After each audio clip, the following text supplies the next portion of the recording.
Hey, I'm Julie Rose. Welcome to Love What You Love. I'm an author, creator, and enthusiast, and I've always been intrigued by the things that people are super into. So every week, I'll introduce you to another fascinating human who's into really interesting stuff. Welcome back, or welcome. I'm kind of stunned, actually, that it's Thanksgiving week already. October was such a blur, and November has been quite literally the weirdest Twilight Zone month I've experienced in a very long time. And then suddenly here we are in the last week of November. It's also the last week of Native American Heritage Month.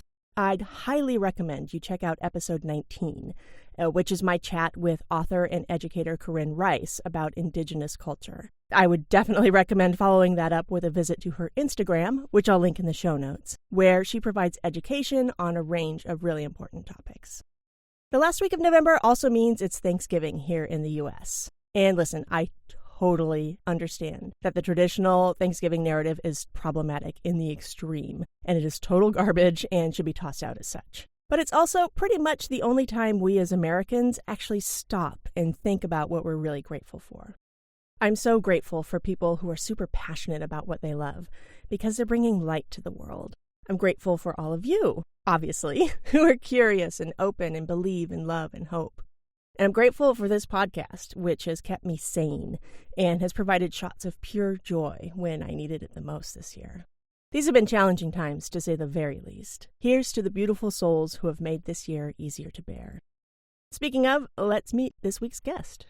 Bianca Ashaolu and her sister Jeronica Macey did something absolutely audacious this year. In the midst of a pandemic, they opened a thriving specialty coffee shop in one of the largest cities in the country. Nirvanasoul is an explosion of bright colors, uplifting artwork, unique drinks, and a warm feeling of welcome. In this conversation recorded a few weeks ago, Bianca and I chat about vision boards, coffee trends, not getting intimidated, building community, and so much more. So find out why Bianca loves building and running a small business, and why you might love to support small businesses too.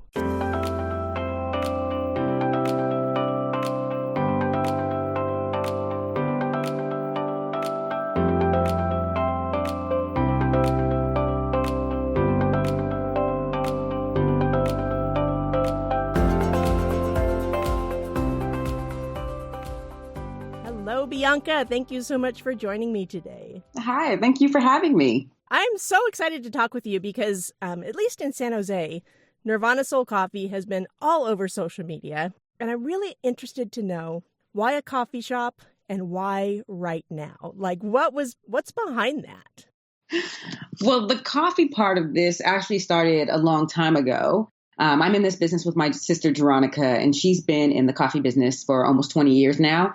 And really early on in her career, she knew that she wanted to have her own coffee shop. And the reasons really are that coffee brings people together. And we really wanted to create a space that would sort of nurture that sense of belonging and community. So after she got back from Sacramento, where she lived for 10 years, she got back home to San Jose. We decided that we would go for it together. We wanted to do something big together. We always knew we'd work well together. We're only 11 months apart, so we've always been very, very close. And so when we had the opportunity to go for it, we really decided to do it. So it's a coffee shop. It's, it's a gathering place. It's hard to gather right now, but kind of what's your vision for this shop? I think it's still, even in a pandemic, has been, and it's what we envisioned it would be, a gathering place. Right now, of course, everyone is standing outside in line, and we're only doing, 6 people at a time in the shop. But even so, I think it's created a sense of hope for people. That we've heard that it's been really inspiring, and that's really what we wanted anyway, because this has been a long journey for us. It's taken us almost 2 years to open our own shop, and we knew we wanted to do it in downtown San Jose. San Jose is a very fast-paced, hustling kind of city, and we just knew that there was opportunity to get people to slow down and that people would be craving the chance to slow down, and that's what coffee and tea does for people. It's been a 2-year journey. What kind of pushed you guys over the edge into actually going for it and doing it? That's a good question. I always say that a lot of this started with the two of us by us just living together. So when Jeronica came back from Sacramento, she came to live with me and my husband. And we just got to talking about what she would really want to do now that she was back home. And she's always had this dream of opening Nirvanasoul. She's had the name for 10 years. And so when we were talking, I'm a very optimistic, anything is possible kind of person. And I'm like, we should just go for it. Like, what are we waiting for? And so we had a vision party with some girlfriends where we all did vision boards. And on those boards, Jeronica and I had put that we would open Nirvana Soul by the end of 2019. Like, we picked a date. It was all arbitrary, but we were like, we need a date because this is a SMART goal now. And it was going to be New Year's Eve of last year. And obviously we didn't hit that date, but I think just having that kind of commitment kept us going. And we knew we wouldn't give up. And so no matter the obstacle that came our way, we were going to figure it out. And we figured it out all the way to opening our own shop. Did either of you have backgrounds in small business or like, the restaurant industry? We do not. So coffee. Yes, she's been managers at shops. She's been shift lead. She's helped other owners open their own shops. But that's probably as close as we've gotten. And then my background, I had spent 5 years in retail tech. So I just had a lot of information on retail businesses, a lot of direct to consumer brands, how new businesses were opening and how they were working. But I didn't have the hands-on experience of actually working in the hospitality industry. But I think those combination of things probably helped a lot. I read on your site that you both kind of had a love for coffee thanks to your great-grandmother. So can you talk a little bit about that? Yes. So my great-grandmother, late great-grandmother, she just passed away last year, just shy of 101 years old. Oh, my God. Yeah, she was, I think, a month shy of her 101st birthday. Wow. And so we got to spend a very long time with my grandmother. We actually grew up with her. There was a time when she would actually babysit us at her home in Eastside San Jose. And so when we were younger and we spent so much time with her in the mornings, she would have coffee every single morning. She would drink Folgers coffee every single morning. And as she got towards the bottom of her coffee, she would divide it into 3 cups for my sister, my brother, and myself. And we would just add water to it and a ton of sugar. And so we look back and we're like, oh, probably crazy for kids having coffee with our grandmother. But it was time that we will always remember and treasure, and obviously has made a huge impact on our lives today. So kind of beyond that way of growing up, which obviously has a lot of sentimental, nostalgic value, and then your sister working, in coffee shops. Did you both kind of grow up in a coffee culture? And do you feel like San Jose even has a coffee culture? That's a good question, because I wouldn't say that we grew up in a coffee culture in the sense that people weren't drinking specialty coffee. Like I said, my grandmother was drinking Folgers. My mom would actually go to 7-Eleven and get coffee before she went to work. And so we didn't really think about coffee in a way where it was like specialty and understanding beans and roasters and farmers in the way that Jeronica and I do now. And so San Jose's coffee culture is definitely growing. There's a few specialty shops in downtown and around the downtown area. And I think it is something that is becoming special to this city. But I wouldn't say it's historically been a big part of San Jose, because San Jose is still the capital of Silicon Valley. And I think tech is what really has been the biggest part of our story. And before then, I know it was agriculture. So it hasn't been a focus on coffee. There's a Starbucks on every other corner, and there's Pete's, and there's Phil's. And so, how do you guys differentiate yourselves from kind of those chain businesses? I think the chain stores are more about convenience, and I get it, because that's where I would go to get my cup of coffee.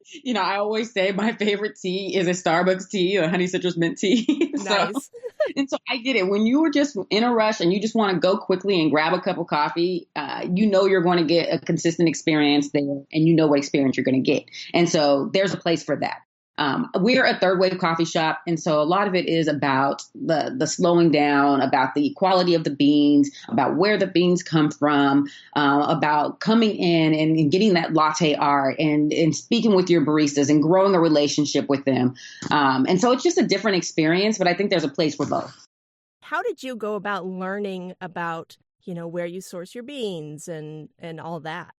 So this is twofold, because Jeronica's worked in specialty coffee for the past few years. And so she was able to learn that through other shops that she was part of. And then the other side of it is just going online and doing our own research and Googling. And we also follow a lot of roasters. We feature different roasters in our shop. Just this month, we're featuring Q Coffee Roasters from Richmond. And they're a Black-owned, woman-owned coffee roasting company. And a lot of those roasters, they do the research for us. And so we benefit from the people who have actually lived and breathed this for a long time. So we're really just, the beneficiaries of it. So you said that a Starbucks tea is your favorite tea, but what is your favorite coffee? So I'm not the coffee drinker because coffee does make me anxious, unfortunately. So if I have coffee, I will have it on like a Friday where I have a weekend to recover. And when I do, I probably would just do a plain iced coffee. Ours is really good. We also have a ground control brewer with just a triple filtered pure coffee that you can drink plain. So I'll probably do that. And recently, we're also a tea shop, so we sell tea. I'll drink our Happy Soul tea, which is with a steamed milk over the top, steamed macadamia milk that Jeronica makes for me, and it's great. So, I am the surprised person who does not drink coffee. That's so funny. I love it. I noticed that you serve things like beet lattes and turmeric lattes. Where are you guys coming up with these ideas? Are you seeing trends elsewhere in the industry? Like, where does a beet latte come from? I think it's a combination of both again. So Jeronica has been experimental with coffee for a long time. She has worked with other baristas that are also experimental, and they participate in these throwdown competitions, and everyone's really, really into it. And so going back to San Jose's growing coffee culture, that's been part of it, getting all these coffee shops to come together and host these competitions where people can come up with these different types of drinks. And so Jeronica, I think, gets a little bit from that, but then she also will really maintain industry trends and what's happening out there in the world outside of San Jose and coffee. And she brings all of that together to bring things to customers that are going to surprise and delight. And that's what we want to do, is really push the envelope here and give people the chance to try different things. So what is a beet latte? That's a good question. And it is steamed tea. Again, it's a tea latte. Okay. And it has beet powder, just like you would have with a matcha powder. Mm-hmm. And you steam that all together and bring it all together to make a tea latte, a beet tea latte. Okay. Got it. So I can imagine this was an incredibly daunting undertaking to open your own shop. What was the hardest part? I mean, I'm sure a lot of it was hard, but what was the hardest part? The hardest part for us was financing. And we've spoken about this quite a few times. We write about it on our blog because we started with no money. Oh, wow. And so we knew that we were going to have to get an SBA loan, which we eventually did. But we didn't know the process of that at all. So that was also a lot of researching and talking to different people and advisors and trying to figure out that entire process, which was a lot. We also did a pitch party with our friends and family at the beginning of this journey, where we just showed them what our idea was, and we were able to get a little money from our family, which was such a blessing. And together, those two things have gotten us to this place. But it was the hardest part by far, was starting from $0 and getting to where we needed to be to get our own shop. I mean, is the process of getting an SBA loan, is it just hard for everybody, or did you find particular things that you were running into that made it harder? I would have to say it's probably hard for everybody. It's probably just the nature of going through the government to get it's naturally challenging. I will say that from what we've seen and what our background was, it did feel like you sort of have to be perfect. And so it's a discouraging process. There's a lot of things that they require from you, a lot of paperwork.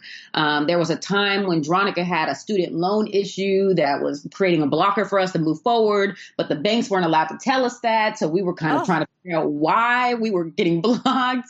We fortunately ran into someone who was like, look, I'm just going to tell you guys what's going on, because you're going to keep running into banks who are going to tell you can't move forward. And that was the way that we broke through. And that was after being denied by, I think, 3 banks at that. It is difficult. I mean, I think it's no secret that it's particularly difficult for women and people of color to close SBA loans. It's difficult for us to get funding generally, even if you went the VC route. I think it's less than 1% or something of money goes to women, people of color.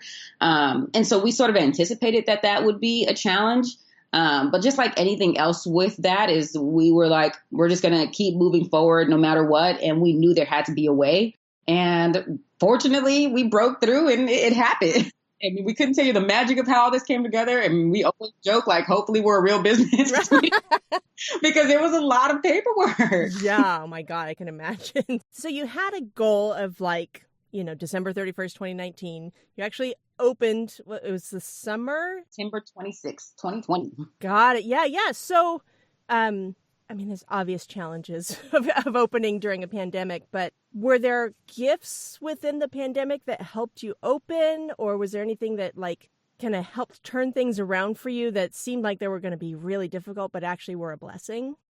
I would say that the pandemic overall has probably been a blessing for the reason of getting everyone to spend more time with family and slow down and reflect. And I think we did a lot of that. The pandemic also brought along with it a lot of social awakening and people sort of being open to conversations around race and disadvantages and privilege. And I think that combination of things really helped people understand why it was important to support small businesses, women-owned businesses, people of color businesses.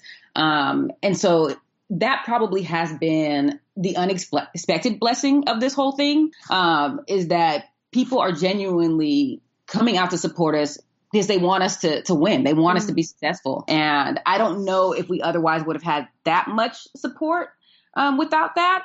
But I also think us being local, us being from San Jose, and everything being shut down for so long and us opening with this bright and cheerful and hopeful shop, which is exactly what we intended it to be, has done the work of creating a space where people are like, I can leave my house now and go over there and have this burst of energy and excitement.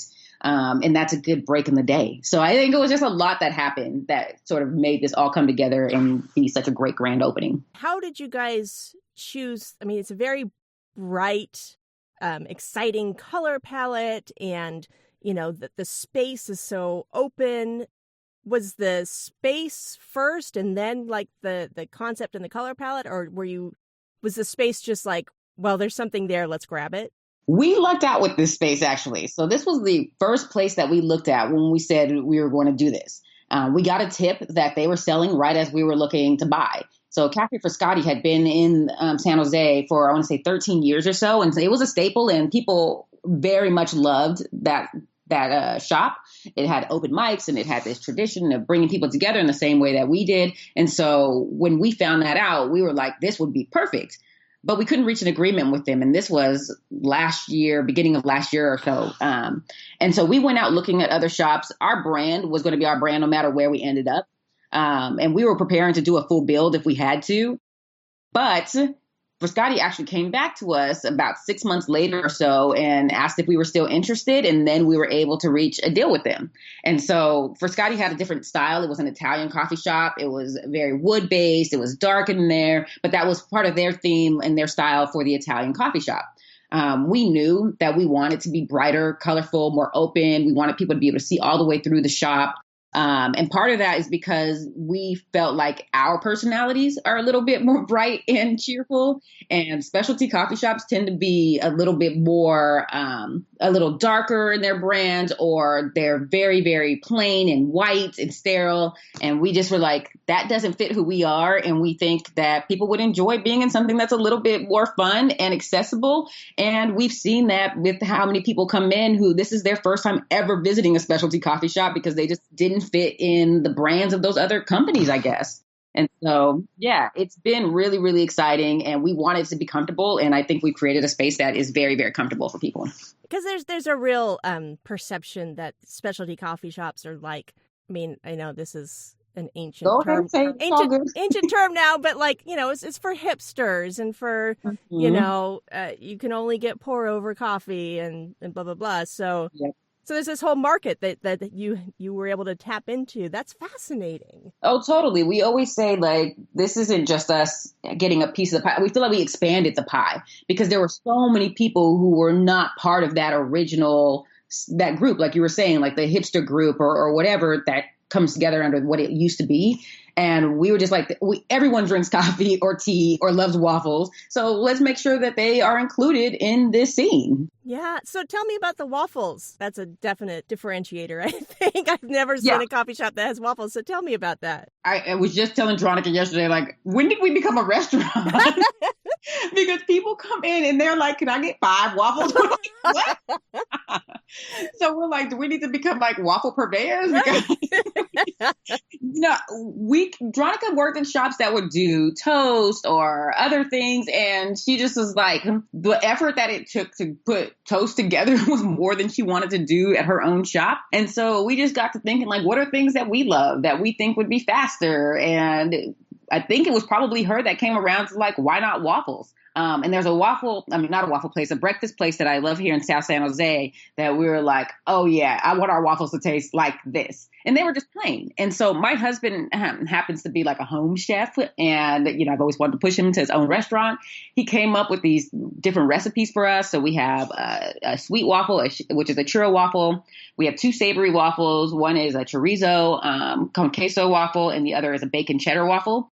And they're just delicious. And I don't know what happened. Maybe everyone wanted waffles as much as we do. Maybe this is all part of the quarantine and all of us looking for comfort food. Mm-hmm. But people love them, and so do we. So it's been a great addition, but it's definitely kind of made us a restaurant.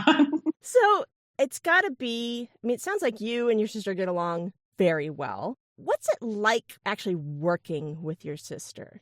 I love it. It doesn't feel difficult at all. I think it has definitely pushed us to grow more. Mm-hmm. And there's certain things that we noticed about each other that were like, oh, okay, like this is how this person works. Like Jeronica's very good at seeing when I need space. Like she knows I'm an introvert, so I need to recharge. It's why I'm home today, because I have to have days to recharge. And she's very aware of that. And then I understand too that Jeronica likes to move quickly. She's a little OCD in keeping the shop clean. Because we've grown up to each other, we are very accepting and offer a lot of grace to each other with these different things. And so we sort of have this shorthand that's very natural for us to move things along. And even in that sense, I'm very much a pusher. This is something that's a big part of my personality. I push people to do things. And I think she benefited from that too, because Jeronica is someone who's often like, I don't know if this is going to work out, or I don't know if it's worth even trying that. And so together it was, me being able to encourage her and her having this incredible skill set of coffee and tea knowledge, that she can make this thing a possibility. What's the biggest misconception about coffee or about starting and owning a small business? Like, what have you learned, and what are kind of the misconceptions you've had to overcome yourselves? I think I'll answer this one for Jeronica, actually. So the biggest misconception about coffee that she would say is that it should be cheap. What it takes for coffee to get from farms to our cups is a lot. And that industry is not always a fair industry. People aren't always treated very well. The farmers go through a lot. And they don't get much out of it for us to get our cups of coffee for as cheap as we do. So that is probably the biggest misconception, but I think that's a hard thing for people to grasp, because coffee will be sold for like $1. It probably should be more. This is a really hard question because it's been such a whirlwind for us. We've only been open for a month and a few days. And it has been super fast paced. It's nonstop. Like I said, Jeronica and my husband have been there every single day working. And so I don't know if I've yet gotten to the biggest conception part. I know with staffing, we had run into a little bit of trouble. We didn't get enough staff to begin with. And we didn't realize that. And so it's necessary to hire people as much as you think you should not, because maybe want to save here or there, or because it's nerve-wracking to be responsible for someone's well-being in that sense. Maybe that's the misconception. Like, you have to hire people. I think also as women, we tend to say, we'll just put it all on our own backs. Oh, totally. We'll take care of it. Yeah, we totally thought that. We can handle it. We'll be there. What has been your favorite thing about opening the shop so far? My absolute favorite thing is when people come in and they're super, super excited, overwhelmed with emotion. Some people are crying. They're saying how proud they are. People feel like they built this with us because we've been in contact with them since the beginning when we started our blog about it. And so there's so many people who come in and just like, we all did this together. So I think that is the best part about it. That's interesting because you guys are very adept with social media. So when did you start kind of promoting the shop? And do you have a background in social media? So my background is in marketing, so social media falls under that, but I don't have to do a lot of it for my day job because I'm in B2B software. And so, yeah, I might have a natural instinct for how to use it, but I'm definitely not the best person by far. We started this really at the beginning when we did our pitch party, so maybe around February 2019 or so. And we just decided that if this was going to be something we have to figure out, literally Google searching every step of the way, then we should share that with someone else who might want to start their own business. It shouldn't be as hard as it is to find resources on how to get from point A to point B, opening a shop, but it's really hard. And so if we can help in any way by just sharing what we're going through, then we wanted to be able to do that. And so social media was a distribution channel for that. The blog really came first. So if someone listening is really interested in getting into specialty coffee and they've always been intimidated, how would you recommend they approach getting into specialty coffee? I think first they should trust themselves that they too are part of this already, and that they are capable and they can do this, because if we can, then anyone can. Also, I would say that there is a lot of stuff out there on the internet. It's hard to sift through, but Jeronica and I really started with a search of how to open a coffee shop. And so we were that detailed in our search. And then we went through the city and we tried to find resources on small business through our city resources. So I would start there, and there are a lot of moving pieces to this thing. There's, the actual paperwork of opening a business, the funding of the business. There's going to be where to get your beans, the equipment that you're going to need to use. And if you have any questions about that, you also can just ask us. Nice. We're available. Check out our blog or reach directly out to us at hello@nirvanasoulcoffee.com, and we answer all the questions we can on starting businesses because we want more people to do it. Right. Yeah, totally. And if there were just like a customer who I don't want to go to Starbucks anymore, but that other coffee shop looks really intimidating or whatever, what would you say to them? Getting involved as a customer in specialty coffee culture? That is a tougher one because the intimidation of those shops can be real, and I get that. And we see it when people even come into our shop still, that they just don't know what to order. And so what we always recommend is what Jeronica drinks often is just their plain coffee. She'll even get it without sugar or cream if she really wants to taste it and really understand that coffee. And that's a super easy entryway, is just to get what is your drip coffee, your plain drip coffee. Otherwise, we know that people like the sweet stuff, and those specialty shops can do that too. So you'll just have to ask for your sweeteners, or people will come in and they'll want a macchiato because they've had that at Starbucks. But our macchiato is a little different. And so we'll just flat out ask, are you wanting the Starbucks style of macchiato, or wanting the way that we do it? And we'll explain it. And a lot of times people just want something sweet. So go for something sweet. They have them at every shop. The whole point of coffee is not to be snooty. Yeah, exactly. It should be, it's there to be enjoyed. Totally. And I noticed too that you have art on your walls. Is that kind of a rotating display of local artists? It 100% is. So we actually reached out to local artists on our Instagram before we opened, and people came through. So San Jose is unexpectedly this huge artist place. There's a gigantic artist community. There's so much talent here. If you drive through the city, you'll see murals just about everywhere. And we are in the Sofa District, which is a big art place in downtown. And so we wanted to make sure that we embraced that and we were part of that. And so when we reached out, people came through for the murals that are on our walls, the 2 murals. Also, we're going to be rotating the artwork in the mezzanine and on the first floor every quarter. And then we'll do sort of these 2-week exhibits as it makes sense. So we're doing one now for Dia de los Muertos. That's going to be for the next week and a half. And really, we're open to all artwork and photography. And we just want as many eyeballs as possible on the talent in this city. So we don't take a cut of any of the sales. We push everyone to the artist websites and continue to promote them on our social media feeds and as much as we can. Has there been a popular, like the most popular drink or the most popular waffle? Like, what are you seeing on social media when they tag you?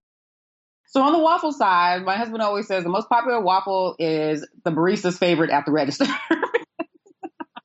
Because they just recommend what they love. So we're not really sure yet on what the favorite waffle is. Maybe the churro waffle because it's sweet and people are used to that. On the coffee side, the celebration latte has probably been our most sold. And that is a recipe of Jeronica's with cake batter. And so it really just tastes like a party in your mouth.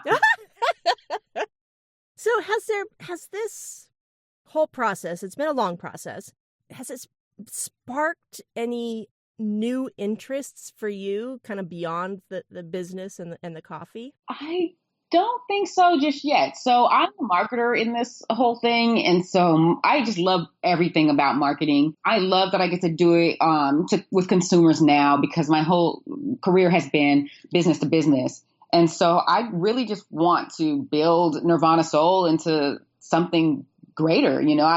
Our mission is to bring people together through the power of coffee and tea. And we want to bring as many people together as we can. So we know that this is just a huge step, but one step in making coffee more accessible to as many people as possible. Do you have plans to expand in the future? I mean, I know that's kind of a scary thing to think of right this second. Oh, people were asking us at grand opening if we can open one in their neighborhood. So yeah, we know we want to expand at some point. We don't know how to do it yet. And I know there's a few different models that you could pursue. And so we talk about it. But I mean, being 4 weeks in, it is a little scary to think of how to make that happen. Right. Sure. Totally. Totally. Well, you guys, you have big dreams and big ideas. So I'm sure it will come to fruition. Thank you so much for taking the time, Bianca. This has been so exciting and really interesting, and I appreciate all the time. Yeah, thank you so much for including us. We're so happy to be here in this community and to be sharing more about this business with you. As you start thinking about your holiday shopping plans, which I know is crazy, consider supporting small businesses in your town or city, like Nirvana Soul. You can find Nirvana Soul online at nirvanasoulcoffee.com, on Twitter at nirvanasoulsj, and on Instagram and Facebook at Nirvana Soul. I'll, of course, add links to all of this in the show notes. Don't forget to check out the Indigenous Culture episode with Corinne Rice, and check out our Instagram at MissCorinne86. Links to both will be, you guessed it, in the show notes.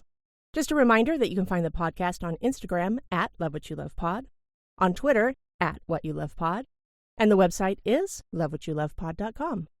Also, our lovely guests want to answer your questions. If you have a burning question from one of the first 26 episodes of the podcast, at me on social media or send an email to lovewhatyoulovepod@gmail.com.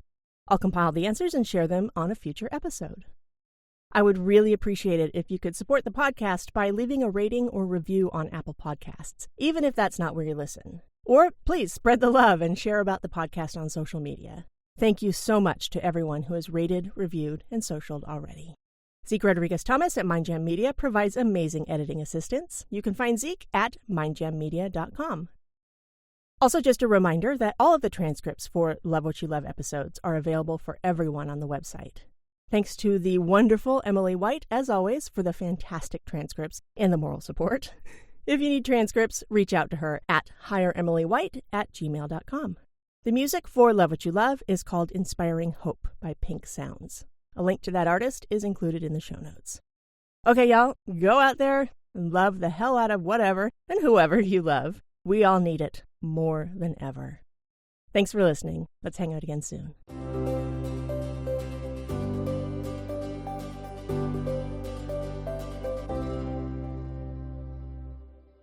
There's some good in this world, Mr. Frodo. And it's worth fighting for.